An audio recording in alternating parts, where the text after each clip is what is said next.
마태복음 2장 1절부터 12절까지 제가 읽겠습니다. 읽습니다. 헤롯 왕 때에 예수께서 유대 베들레헴에서 나시매 동방으로부터 박사들이 예루살렘에 이르러 말하되 유대인의 왕으로 나시니가 어디 계시냐? 우리가 동방에서 그의 별을 보고 그에게 경배하러 왔노라 하니 헤롯 왕과 온 예루살렘이 듣고 소동한지라. 왕이 모든 대제사장과 백성의 서기관들을 모아 그리스도가 어디서 나겠느냐 물으니 이르되 유대 베들레헴이오니 이는 선지자로 이렇게 기록된 바 또 유대 땅 베들레헴아 너는 유대의 고을 중에서 가장 작지 아니하도다. 내게서 한 다스리는 자가 나와서 내 백성 이스라엘의 목자가 되리라 하였음이니이다. 이에 헤롯이 가만히 박사들을 불러 별이 나타난 때를 자세히 묻고 베들레헴으로 보내며 이르되 가서 아기에 대하여 자세히 알아보고 찾거든 내게 고하여 나도 가서 그에게 경배하게 하라. 박사들이 왕의 말을 듣고 갈새 동방에서 보던 그 별이 문득 앞서 인도하여 가다가 아기 있는 곳 위에 머물러서 있는지라. 그들이 별을 보고 매우 크게 기뻐하더라. 집에 들어가 아기와 그의 어머니 마리아가 함께 있는 것을 보고 엎드려 아기께 경배하고 보배합을 열어 황금과 유향과 몰약을 예물로 드리니라. 그들은 꿈에 헤롯에게로 돌아가지 말라 지시하심을 받아 다른 길로 고국에 돌아가니라. 아멘. 성탄절이 되면 많은 영화도 있고 노래도 있고 또 기독교적으로는 찬양도 있고 모든 기독교적인 문화가 다 표현되는 아름다운 절기입니다. 성탄절을 이야기하고 있는 많은 이야기들 가운데 항상 저에게는 이 소모빌의 크리스마스라고 하는 이야기가 늘 마음에 기억이 됩니다. 그 소모빌이라고 하는 작은 도시에 이제 소모빌 시장이 성탄절을 좀 소모빌 시민들과 함께 즐겁게 보낼 수 있으면 좋겠다 하고 생각을 해서 한 장소를 시청 앞에 정하고 거기에 이제 첫 번 성탄절 예수님이 태어나셨던 그 당시를 성경에 비추어서 다 꾸리기로 작정을 하고 성탄절날 시민들이 모두 나와서 함께 성탄 축하 잔치를 하려고 계획을 세웠다는 거죠. 그래서 그 시청 앞에 이제 장치를 다 한 거예요. 거기에 뭐 마리아도 만들어 놓고 요셉도 만들어 놓고 그 다음에 구유도 만들어 놓고 동방박사도 만들어 놓고 그 다음에 장대에 세워서 별도 만들어 놓고 이게 다 만들어 놓고 구유에다가 이제 아기 예수님을 인형으로 잘 만들어서 뉘어놓고 강보로 이렇게 싸고 이렇게 해놨어요. 그리고서는 이제 그거 전체를 포장으로 크게 이제 덮어놓고 그 다음에 이제 아침에 정해진 시간에 모여서 이제 찬양을 하기 전에 시장이 그거를 이렇게 걷어 올리면 사람들이 이제 박수를 치고 기쁘다고 좋으셨네. 이제 이 찬양을 부르기로 작정을 하고 준비를 했습니다. 다 맞춰주고 24일 밤이 지나고 성탄절 아침이 되었을 때 시민들이 모이고 시장도 나오고 그 다음에 이제 주악한 사람들이 밴드가 나와서 이제 악기로 이제 연주를 하면서 시장이 울려요. 줄을 잡아당기니까 시장이 쫙 올라가면서 아름답게 장식을 해놓은 성탄, 첫 번 성탄의 그 아름다움이 이제 재현되기 시작을 했습니다. 그런데 찬송가가 울려 퍼지지를 않았습니다. 왜냐하면 다른 건 그대로 다 있는데 구유에 아기 예수만 없어진 거예요. 밤중에 누가 어떻게 그걸 와가지고 몰래 없앴는지 구유에 있는 아기 예수만 없는 거예요. 그러니까 모든 건 다 있는데 갖추어질 건 다 있는데 성탄절의 핵심이요 주인이 되는 예수님만 없어진 거예요. 성탄절 행사가 진행될 수 없었다고 하는 거죠. 자, 어제 명동이 굉장했다고 그래요. 오늘 아침에 뉴스 보니까 명동 홍대 거리, 거기가 뭐 휘황찬란하고 성탄 트리를 만들고 그다음에 갖가지 많은 그 행사들과 그다음에 사람들이 즐기는 모습들이 방영으로 나오는데 무슨 생각이 퍼뜩 드는 거 아니? 그 소모빌의 크리스마스가 생각이 나는 거예요. 자, 예수 없는 성탄절, 예수가 없는 크리스마스. 이제는 이 성탄절이 만약에 공휴일이 주일에 끼어 있으면 이제는 또 그걸 뭐라고 그래요? 예비로다가 이제 한 날을 더 만들어서 그 다음 날로 쉬든지 이제 그렇게 하는 것까지도 이제는 결정을 한다고 하는 뉴스를 보면서 도대체 성탄절이 뭘까? 세상 사람들은 성탄절을 어떻게 지낼까? 저희가 과거에 중국에 갔을 때 중국도요 사회주의잖아요. 기독교를 탄압하잖아요. 그런데 그 백화점 같은 데 가보면요 그 앞에 성탄절 그 크리스마스를 그 이렇게 축하하는 그런 그 휘황찬란한 네온 사인 같은 것들을 엄청나게 아름답게 크게 만들어 놓은 것들을 볼 수가 있거든요. 성탄절이 지금 세상 사람들에게는 즐거움과 그리고 물질적인 욕구를 충족시켜주는 그런 세속적인 행사로 전락해 버렸다는 거죠. 첫 번 성탄절과 그 다음에 현대 문명이 가져다준 성탄절 사이에는 엄청난 변화가 있어요. 그런데 그 중심에 가장 중요한 것이 뭐냐 하면 성탄절의 핵심이요 주인이 되는 그리스도가 없다는 거예요. 예수님이 없는 성탄절, 그걸 지금 우리가 세상을 통해서 보고 있는 거예요. 산타크로스는 있고 선물은 있고 그 다음에 인간의 육체를 즐기는 쾌락은 있지만 그 육체를 입고 이 땅에 오셔야만 했던 하나님의 고뇌, 그리고 십자가에서 장차 죽으셔야 되는 예수 그리스도의 은총, 이런 것들은 지금 거의 세상에서는 찾아볼 수 없는 그런 크리스마스가 되어버리고 말았다 하는 것을 우리가 느낄 수가 있는 거죠. 근데 첫 번 성탄절을 한번 생각해 보십시다. 동방에서 별을 연구를 했는지 아무튼 천문학자인지 이 사람들이 큰 별이 나타난 것을 보고 여기 뭐라고 이야기를 하는 거는 이 사람들이 이 별이 유대인의 왕으로 나신 것에 대한 징조라고 보고 유대를 향해서 동방에서 떠났다는 거예요.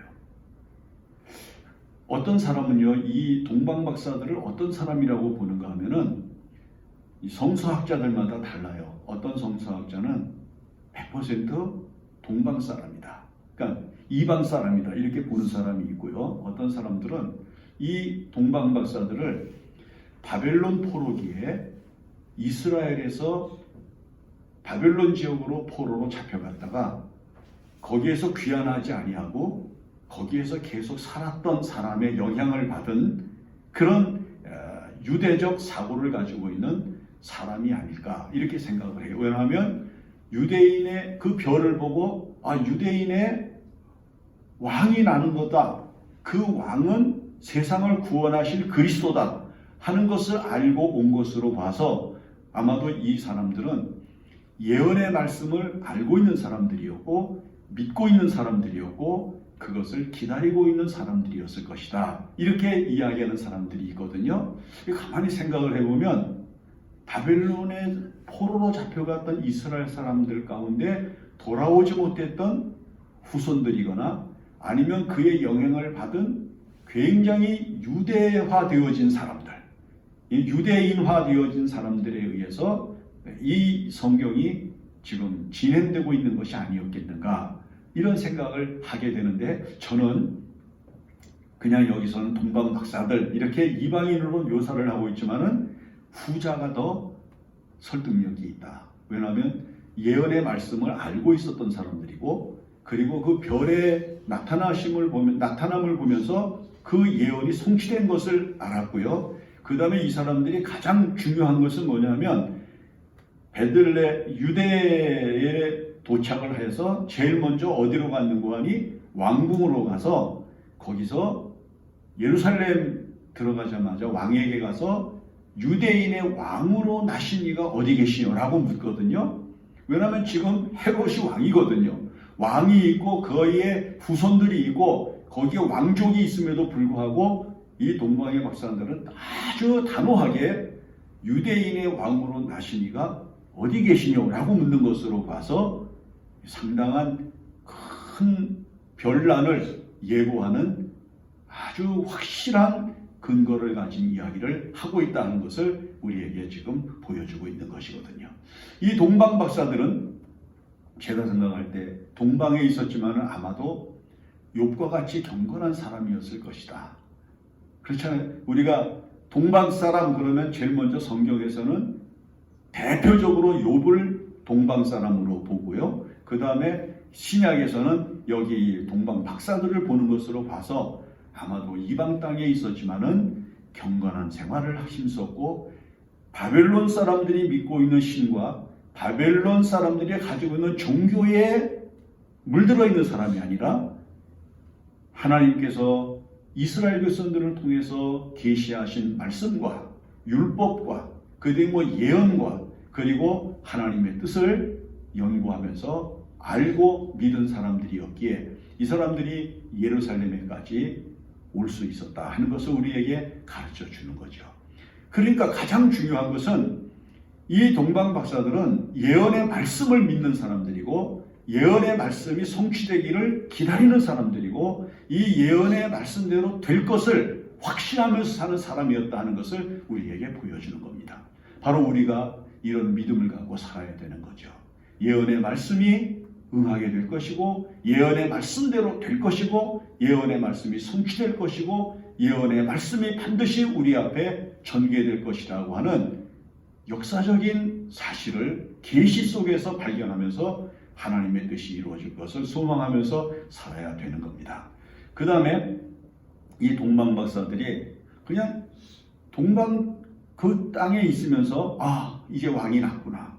그러면 우리가 그 예언의 말씀이 성취된 것을 알고 또 그것을 믿게 되었으니까 믿음의 생활을 잘해야 되겠다. 그렇게 생각을 하고 있을 수도 있었을 터인데 그 유프라데스 강 주변 이게 이 동방이라고 하는 곳을 성경에서는 어느 지역으로 이야기를 하고 있는 거 아니 메데 파사 지역이거든요. 이 메데 파사 지역이라고 하면은 유프라데스 강을 중심으로 하는 주변을 이야기하는 거예요. 그러니까 옛날에 바벨론에서 길을 떠났던 에스라 같은 사람들, 느헤미야와 같은 사람들이 이제 예루살렘으로 돌아올 때 걸었던 길을 역으로 지금 왔다. 지금 이렇게 이야기를 할 수가 있는 거예요.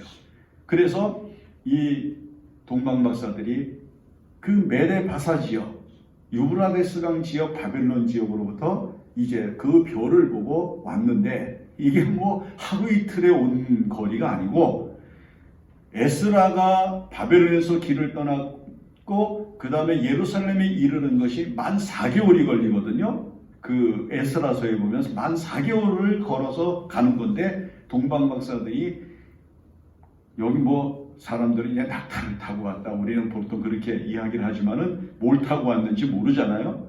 근데 적어도 우리가 생각하고 있는 그런 편리한 날짜에 온 것이 아니라 상당한 기간을 가지고 왔을 것이다. 그렇게 긴 시간을 지금 유대인의 왕으로 오신 그리스도를 향해서 지금 여행을 하면서 찾아온 것으로 봐서 이 사람들의 정성과 그리고 이 사람들이 그리스도에 대한 갈망이 얼마나 강렬했고 얼마나 열정적이었는가를 우리들에게 보여주고 있는 겁니다. 이것은 곧 우리가 믿음의 생활을 할 때 바로 이런 열정과 사모하는 마음과 그리고 갈망을 가지고 살아야 되는 거룩한 헌신을 우리들에게 명령한다고 할 수 있다는 것입니다. 아무리 멀어도 아무리 힘들어도 거기는 더위를 지나야 되고 거기는 독충을 지나야 되고 그 다음에 거기는 사나운 강도나 또는 여러 가지 위험한 일들이 앞에 전개되고 있을 수 있는 위기가 있겠지만은 그런 것들을 두려워하지 아니하고 갈 수 있었던 것을 우리가 생각을 하면서 믿음의 생활이라고 하는 게 순탄하고 평탄하고 쉬운 것이 아니라 힘들고 위험하고 어려운 것이라고 하는 사실을 우리가 얼마든지 자각할 수 있다는 것입니다. 믿음으로 살면서 신앙생활을 하면서 그 짧은 생애를 사는 동안에 순교의 길을 간 수많은 순교자들과 예수 그리스도를 믿으면서 세상에서 어려움을 당하고 그리고 소외당하고 세상 사람들로부터 멸시를 당하면서 힘들게 지나야만 했던 많은 앞서간 그리스도인들을 생각을 해보면 신앙생활이라고 하는 게 바벨론에서 길을 떠나고 예루살렘을 향하여 예수님을 바라보면서 나갔던 사람들의 형태와 같을 수밖에 없다고 하는 사실을 우리가 자각한다고 하는 것입니다. 예수 믿는 거 쉽습니까? 사람들이 다 이야기를 해요. 어렵습니다. 교회 다니는 거 힘듭니까? 어렵습니까? 어렵습니다. 왜요?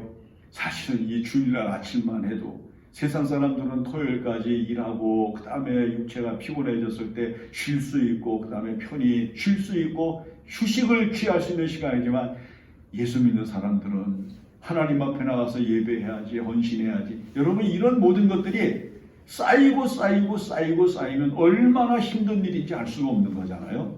예수 믿는 것 자체가 어려운 거예요. 힘든 거예요. 괴로운 거예요. 그 다음에 위험한 거예요. 그럼에도 불구하고 안 갈 수 없는 갈망이, 열정이 우리 마음속에서 불같이 일어나는 신앙으로 표현된다고 하는 것입니다. 동방의 박사들은 바로 그것을 보여줍니다. 그 멀리에서 유대인의 왕으로 나신 사람이 악이라는 것을 알면서도 그 악의를 보기 위해서 그 먼 거리를 여행을 했던 그런 그 갈망과 열정이 있었던 것처럼 오늘 우리가 우리 눈에는 보이지 아니하지만은 육체로 오신 하나님을 바라보면서 나올 수 있는 동기를 주고 있는 이 거룩한 갈망을 우리가 결코 잊어서는 안 된다고 하는 것을 말씀하고 있는 겁니다. 여러분들 가만히 생각을 해보세요. 옛날에 우리가 문명적으로 아주 후진국이었을 때 비가 오면 우산도 없어서 보자기 같은 거 뒤집어 쓰기도 하고 이제 그랬던 기억이 나요. 성경 찬송가가 젖을까봐 이걸 가방도 없어서 여기 보자기에다 싸가지고 이걸 옷 속에다가 이렇게 넣어가지고 성경 찬송가만 젖지 않으면 된다고 하는 마음을 가지고 그렇게 교회를 다니지 않았어요? 진창길을 걸어야 되고 그래서 교회 가게 되면은 이 봄 같은 데는 땅이 녹아가지고 그 흙이 신에 묻어가지고 그냥 떡처럼 막 달라붙어 있는 거 그거 떨고 얼마나 어려웠어요. 여름에는 더웠죠. 겨울에는 추웠죠. 얼마나 힘들고 어려운 신앙의 길을 걸어왔습니까? 신앙생활 그런 거예요. 힘들고 그리고 괴롭고 그리고 어렵고 그리고 때로는 억울하고 그리고 때로는 고통스러운 마음의 짐을 지고 믿음의 길을 걸어가는 것이 바로 이 동방 박사들이 우리들에게 보여주는 예수에게까지라고 하는 것을 말하는 겁니다. 여기 보세요. 이 동방 박사들이 아기 예수에게 별을 바라보면서 따라가가지고 바로 갔습니까? 아니에요. 별을 바라보고 가다가 예루살렘 성을 바라보면서 왕궁을 바라보면서 그리로 들어가는 바람에 그 후에 2살 이하의 사내 아이들이 모두 죽음을 당해야만 하는 비극적인 상황을 일으키고 많은 그런 죄와 잘못을 이제 범하게 되는 것을 우리가 볼 수가 있죠. 때로 나의 믿음 때문에 나의 신앙의 잘못된 선택 때문에 다른 사람들에게는 슬픔이 되고 다른 사람들에게는 괴로움이 되고 다른 사람들에게는 억울한 손실을 입히게 되는 상황도 얼마든지 일어나는 것을 우리가 믿음의 길을 걸으면서 볼 수가 있는 것이죠. 그 다음에 이 본문에 보면 그 아기로 오신 유대인의 왕을 향해서 나온 이 사람들은 가서 우리들이 무엇을 얻을까? 우리가 무엇을 달랄까? 우리가 그에게 무엇을 빌어서 그분으로부터 무엇을 얻을 수가 있을 것인가? 이걸 생각한 것이 아니라 자신들이 가지고 있으며 자신들이 준비한 것을 바치는 즐거움으로 그 선물을 가지고 간 것을 우리가 볼 수가 있는 거예요. 우리가 예수님 앞에 나오고 예수를 믿는 많은 사람들에게서 무엇을 보게 되는가 하면 기복주의라고 하는 말을 쓰게 되는데, 여러분 이 기복주의라고 하는 말을 쓰는 의미가 뭡니까?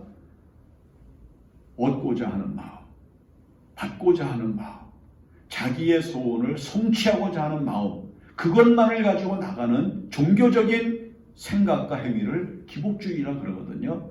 그러나 우리가 분명히 알기는 신앙생활에 있어서 가장 중요한 요소는 받고 얻고 내가 바라는 것을 성취하는 데 있는 것이 아니라 내가 가지고 있는 것을 즐거이 주님 앞에 헌신하면서 하나님의 영광을 나타내고 그분의 거룩함을 북돋아 올리는 기쁨이라고 하는 사실을 우리가 이 본문의 말씀에서 보게 되는 겁니다. 자, 이분들이 동방박사들이 예수님을 향해서 가면서 각자 뭐 황금과 유황과 모략을 준비를 해서 가져갔다. 그래서 신학자들은 이것은 왕의 영광을 또는 미래의 예수님의 죽음을 다 대변하기 위해서 이 상징적으로 가져간 것이다. 이렇게 신학적인 의미를 부여하면서 설명을 하지만은 가장 중요한 것은 얻고자 함이 아니라 바치고자 하는 것, 받고자 하는 것이 아니라 드리고자 하는 것. 이것이 바로 신앙생활의 성취라고 하는 사실을 우리들에게 설명해 준다고 하는 겁니다. 여러분들이 교회 와가지고 교회를 통해서 받는 게 있습니까? 없잖아요. 우리가 평생 교회를 다니면서 교회로부터 받는 게 뭐가 있어요? 1년에 가끔 성탄절 때 무슨 선물 같은 것도 좀 얻고 무슨 일이 있을 때 얻는 거 있을지 몰라도, 여러분 그것과 그 다음에 우리가 하나님 앞에 교회에 와서 교회에다 바친 걸로 계산을 하면은 이게 비교가 안 되잖아요. 그럼에도 불구하고 우리는 항상 바치는 기쁨과 그리고 하나님의 영광을 위해서 드린 것 때문에 받는 기쁨을 더 큰 즐거움으로 안고 살아간단 말이에요. 믿음으로 살면서 황금과 유황과 모략을 주님 앞에 정성을 다해서 드린 기쁨으로 사는 거룩한 감격이 바로 이 동방박사들을 통해서 신앙의 즐거움을 우리들에게 주고 있다 하는 것을 알 수 있게 한다는 것입니다.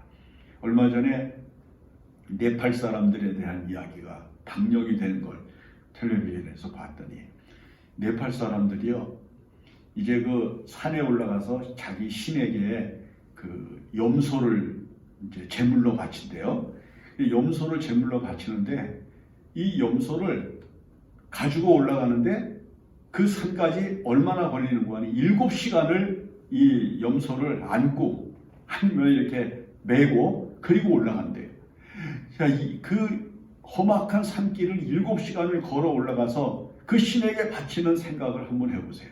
그 얼마나 대단한 정성이에요. 덥지요, 무겁지요, 지루하지요. 그 7시간에 되는 긴 시간을 그 염소를 가지고 올라가는 목적이 가서 자기가 그거 잡아먹고 오는 게 아니라 바치고 온다고 하는 것 때문에 올라가고 있는 열정을 한번 생각을 해보세요. 그런데 요즘은 이 사람들도 이제는 문명의 이기를 이용을 해서 이제는 케이블카를 이용을 해가지고 염소를 가지고 올라가서 순식간에 몇 분 안에 가가지고 제물을 드린다. 편리해지긴 했구나. 종교가 이만큼 편리해지는구나 하는 생각을 제가 가져봤거든요. 7시간을 염소를 메고 올라간다는 거예요.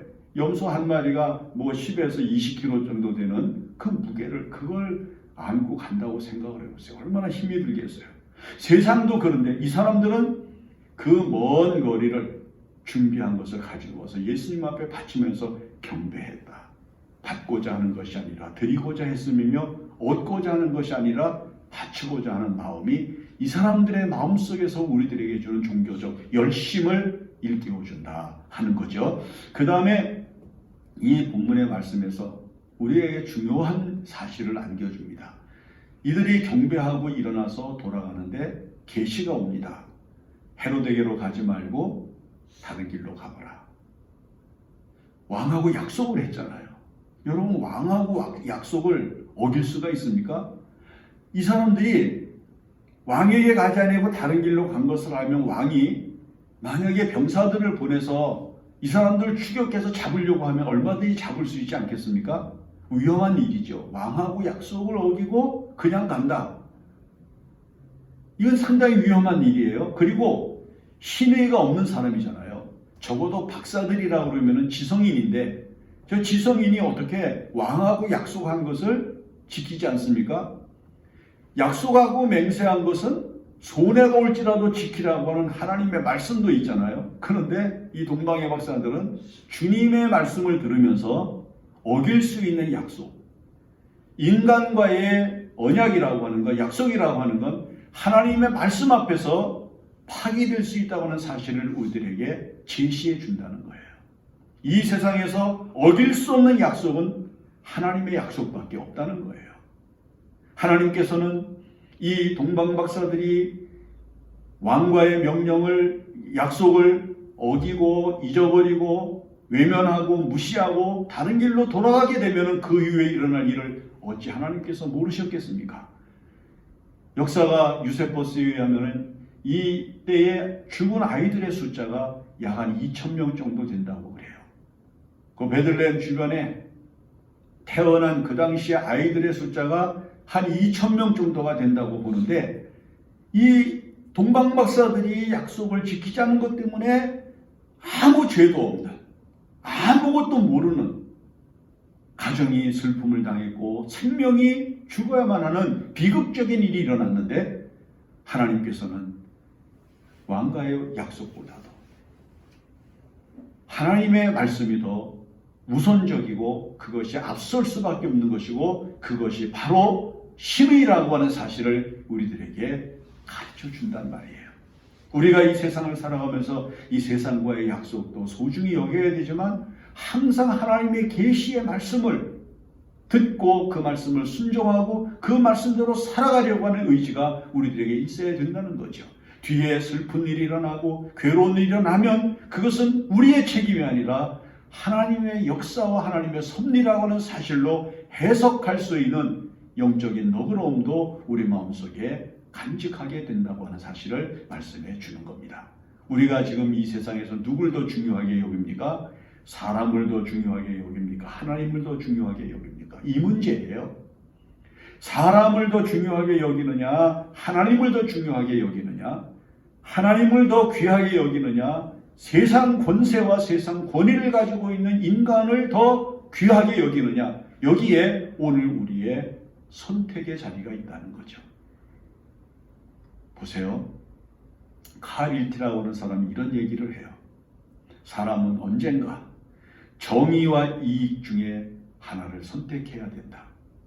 그 정의와 이익을 선택해야 되는 중간에서 정의를 선택하면 이익을 잃어버리게 되고 막대한 손해가 날 수 있지만 진정한 그리스도인은 정의와 이익을 선택해야 하는 자리에서 정의를 선택하면서 세상에서 얻을 수 있는 이익과 유익을 과감하게 버릴 수 있는 사람들이다. 그리스도인은 그렇게 정의를 해요. 그리스도인은 어떤 사람들인가? 정의와 이익 가운데 망설임 없이 정의를 택하고 세상에서 당하는 부당한 이익과 그 다음에 부당한 해로운 일들을 과감하게 받아들이면서 고난과 그리고 수치스러운 길을 걸어갈 수밖에 없는 존재들이다라고 하는 것을 이야기를 합니다. 우리가 오늘 이 동방 박사들에게서 왕을 택하지 아니하고 세상의 왕을 택하지 아니하고 만왕의 왕, 자기들이 경배하러 갔던 유대인의 진정한 왕으로 오신 예수 그리스도를 선택하면서 그들이 다른 길로 돌아갈 수 있었던 용기와 지혜를 우리가 믿음의 생활에서 소중한 가치로 여기고 살아가야 된다고 하는 사실을 다시 한번 깨닫고 지금까지 이 세상을 살면서 어느 쪽을 더 중히 여기고 어느 쪽을 더 가치 있게 여겼는가를 돌아보는 귀한 성탄절이 되어야 됩니다. 기도합니다. 하나님 아버지 감사합니다. 동방 박사들처럼 좋은 믿음, 바른 믿음, 그리고 복된 믿음을 가지고 살게 하여 주시옵소서. 이 세상을 살면서 하나님과 그리고 세상을 선택해야 될 때 우리는 언제나 하나님을 택하게 하시고 하나님 편에 서게 하여 주시옵소서. 모든 말씀을 예수님의 이름으로 기도합니다. 아멘.